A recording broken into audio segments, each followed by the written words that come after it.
자, 일단은 제가 책을 한 권 읽어드릴 건데, 책을 읽는다는 개념보다는 이 책에 있는 라디오 사연을 소개한다는 개념이라고 생각을 해주시면 좋을 것 같습니다. 일단은 러브게임의 법칙이라는 책이고요. 책 안에 보면은 다양한 사랑, 이별에 관련된 라디오 사연들이 이렇게 모여 있습니다.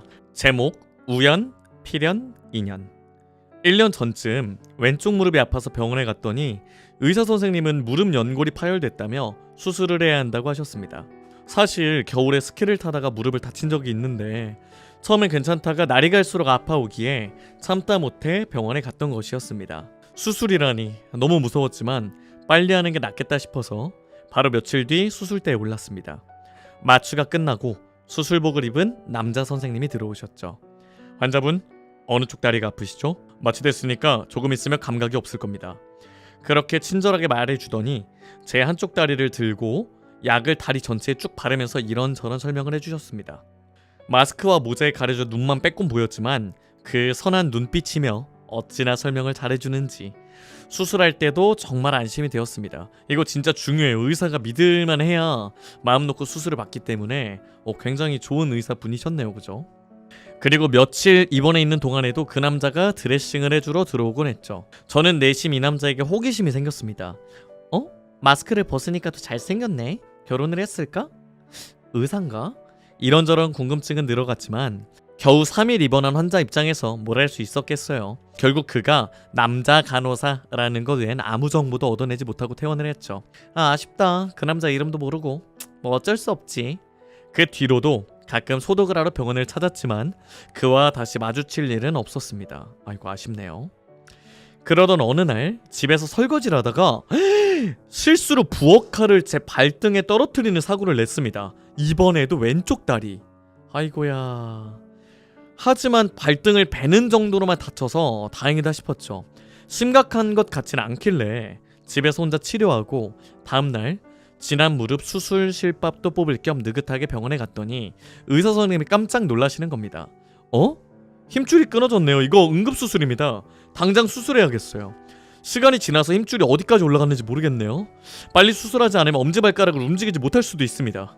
너무 놀란 저는 의사 선생님 말씀에 따라 바로 입원해 다음날 또 수술대에 올랐습니다. 그런데 이런 상황에서도 전 자꾸 오늘도 그 남자가 들어올까? 안 올까? 너무 궁금한 겁니다. 하지만 그는 오지 않았습니다. 아이코. 어쨌든 무사히 수술을 마쳤습니다. 그런데 그 다음날 드디어 엘리베이터에서 그를 만난 겁니다. 또 입원하셨네요. 어디 또 다치신 거예요?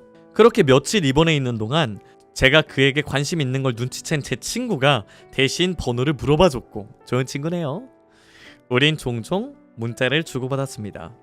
그렇게 서로 조금씩 마음을 열기 시작해 제가 퇴원한 뒤 본격적으로 만나기 시작했죠.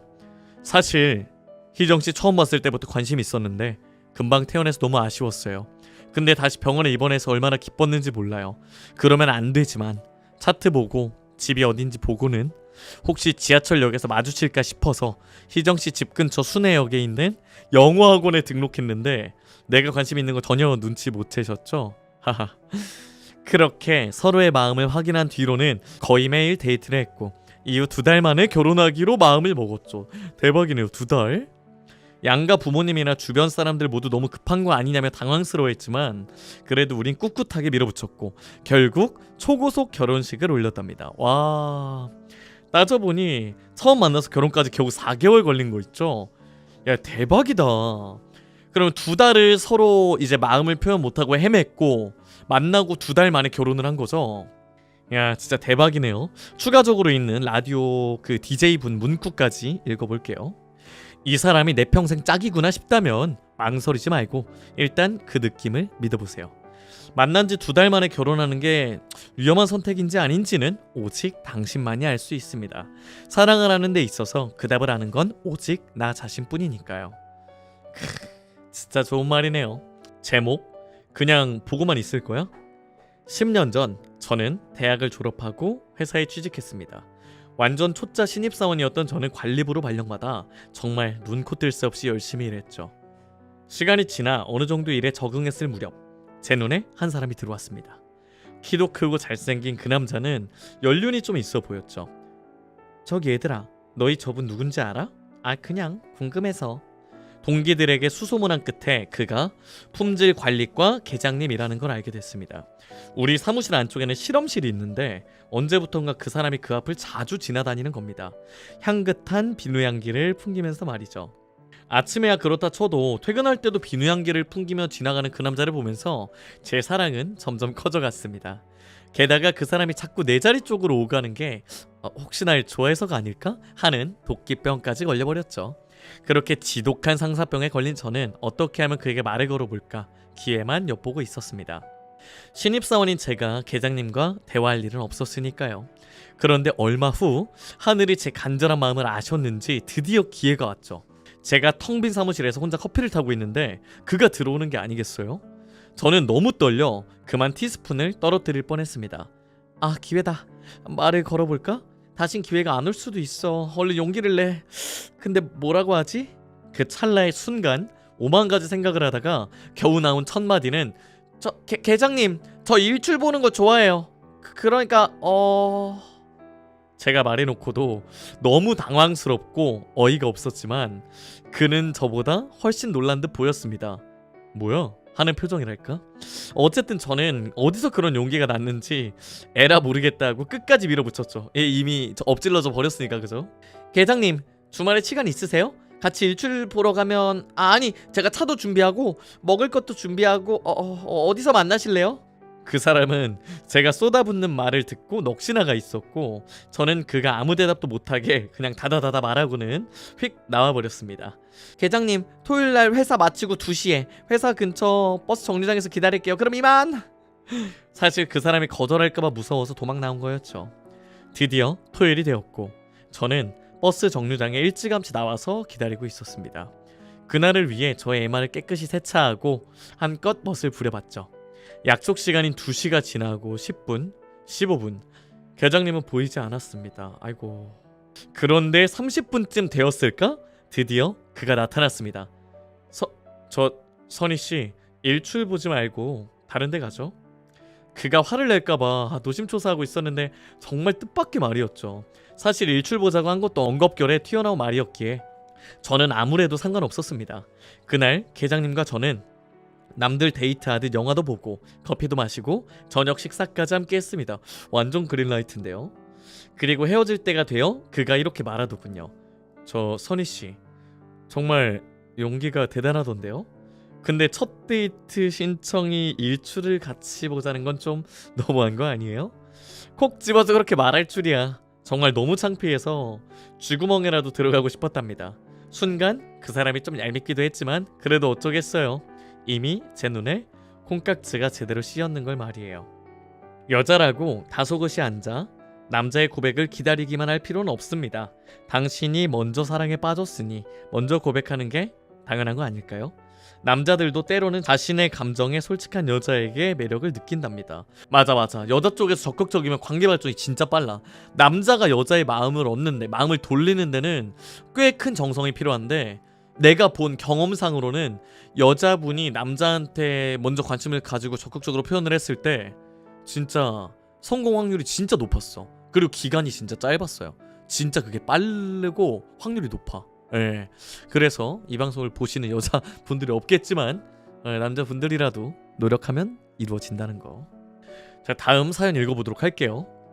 그 사람과 다시 만날 확률.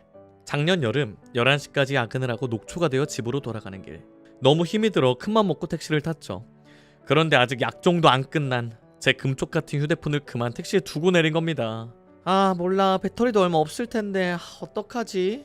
역시나 배터리가 얼마 남지 않은 제 휴대폰에다 몇 번 전화를 걸었더니 금세 꺼져버렸고 그대로 다음날 아침이 됐죠. 못 찾겠구나 싶었지만 그래도 마지막 희망을 걸고 출근길에 보이는 공중전화로 다시 한번 걸어봤습니다. 그런데 여보세요? 하고 누군가 제 전화를 받는 겁니다. 아, 감사합니다. 저기 제가 그 전화 주인인데요. 진짜 정말 너무 감사해요. 통화를 해보니 제 전화를 준 그 남자는 전화기가 꺼져서 일부러 충전을 한 뒤에 다시 켰다고 하더라고요. 이거는 찾아주기 위해서 이렇게 한 거죠. 되게 착한 분이시네, 그죠? 저는 분당, 그는 성남에 살았는데 그 남자는 어차피 근처라며 퇴근길에 직접 가져다 주겠다고 했죠. 기쁜 마음으로 역 앞 카페에서 만나자는 대략적인 약속만 잡고 정확한 시간은 다시 정하기로 했습니다. 저 근데요, 만나기 전까지 제 전화로 걸려오는 전화는 안 받아주셨으면 좋겠어요. 남자분이 받으면 오해를 할 수가 있으니까요. 아, 네, 감사합니다. 대신 제가 그분의 번호를 받아 적어 퇴근 무렵 먼저 전화를 하기로 했습니다. 그런데 바보 같은 제가 이번엔 그의 전화번호를 적은 메모지를 잃어버린 겁니다. 세상에 꼬였네요, 그죠? 분명 회사 책상 위에 놔뒀는데 어디로 날아갔는지, 아니면 누가 모르고 버린 건지, 어쨌든 다시 찾을 수가 없었습니다. 아, 멍충이 뭐야, 나 왜 이러니 진짜. 어떡해. 아, 번호가 뭐더라? 전화번호를 아무리 기억해내려고 해도 제 머릿속은 이미 하얀 백지였어요. 그의 휴대폰으로 전화를 걸어봤지만 그 사람은 저랑 약속한 대로 받지 않더라고요. 아하, 세상에나. 마음은 급했지만 하필 일도 너무 바빠서 또 그대로 이틀을 보냈습니다. 시간까지 오래 가버렸구나. 그리고 3일째 되던 날 지푸라기라도 잡는 심정으로 퇴근 후에 그와의 약속 장소에 무작정 가 있었습니다. 카페에 앉아 30분쯤 책도 읽고 멍하니 허공도 보고 그러고 있는데 어떤 남자가 다가와 제 앞에 앉는 겁니다. 저 핸드폰 잃어버리신 분이 맞으시죠? 근데 약속은 이틀 전 아니었나요? 네? 뭐 그렇죠? 근데 전주를 어떻게 하세요?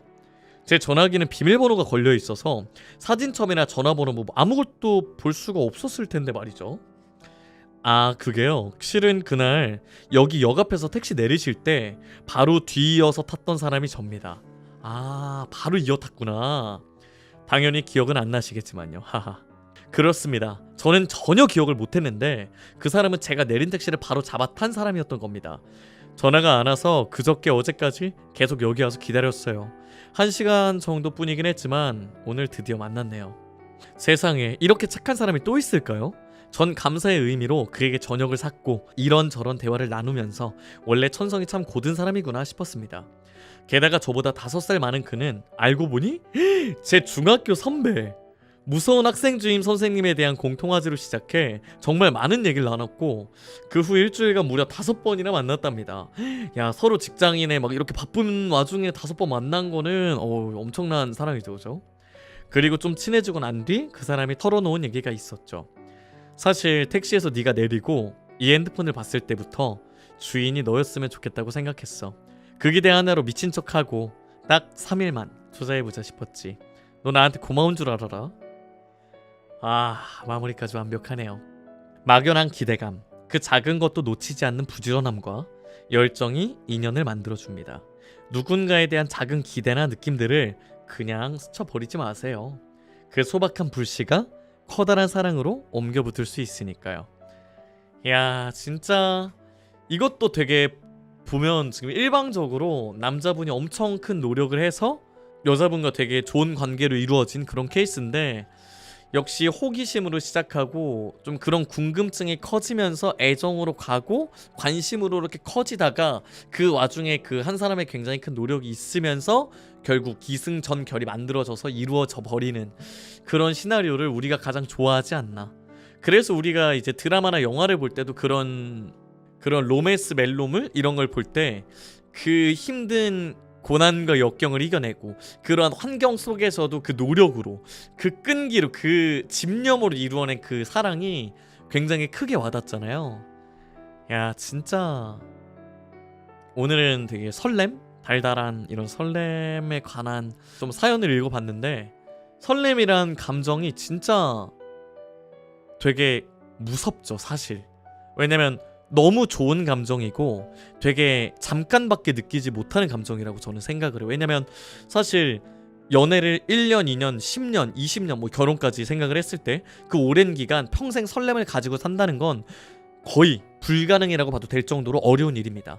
그렇기 때문에 설렘이란 연애를 아무리 길게, 결혼 생활을 이렇게 길게 가져갔을 때 초반에 빼고는 사실 느끼기 힘든 감정이기 때문에 사람들이 이제 바람이라는 그런 잘못된 선택을 할 때도 그 설렘에 혹해서 그 설렘이란 감정 때문에 하는 경우가 굉장히 많아요.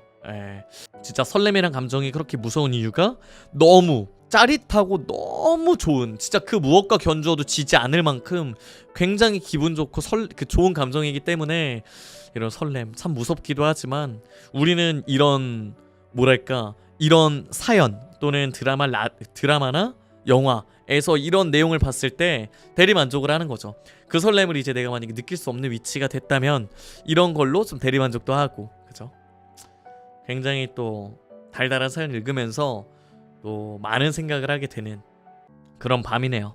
네, 오늘 라디오 사연은 여기까지고요. 오늘 좀 달달한 거 읽어봤으니까 다음에는 좀 더 이별 관련 얘기를 읽어볼까? 또 생각을 하고 있습니다.